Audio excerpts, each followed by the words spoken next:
Oi, gente. Hoje nós iremos continuar falando sobre os biomas do Brasil. Hoje falaremos sobre o bioma da floresta amazônica. Floresta essa que é uma das principais florestas do mundo, pois abriga uma diversidade de plantas e animais. A biodiversidade presente neste bioma é enorme. A floresta amazônica está localizada em 8 países, além do Brasil. Ela estende-se por vários países, ela é muito grande, é muito extensa. E ela é banhada por vários rios. O principal dele é o rio Amazonas, que é considerado o maior rio do mundo, tanto em extensão quanto em volume de água. E nessas águas há diversas espécies de animais. Portanto, este bioma é importantíssimo não só para o nosso país, mas para todo o mundo, já que abriga essa diversidade de plantas e animais. Este bioma é rico também em ecossistemas. Vou falar para vocês de algum deles. Um deles é a Mata de Igapó. A Mata de Igapó é um tipo de ecossistema que é próximo aos rios que formam este bioma amazônico. E ele é alagado durante o ano todo. Por ser próximo de rios, então ele apresenta-se esse alagamento por toda a sua extensão.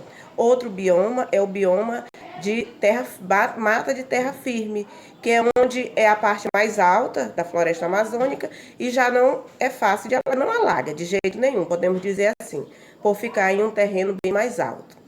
O outro é o mata de várzea. Esse já apresenta um alagamento em determinada parte do ano, somente naquele período em que ocorre as chuvas, né? O período de mais intenso de chuva é o período em que ocorre as cheias desse ecossistema.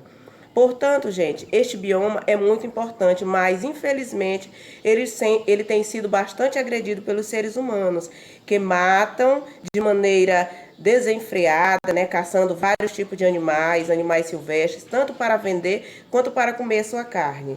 E também o rio, né, os rios que há neste bioma têm sido poluídos por causa das ações dos seres humanos, as fábricas que lançam seus esgotos lá neles e assim por diante. Infelizmente isso vem acontecendo, mas a melhor maneira para prevenir, para acabar com isso é nós fazendo o quê? Nós podendo ajudar, falando sobre, né, fazendo propaganda, fazendo manifesto, para que as pessoas não destruam este bioma tão importante para nós.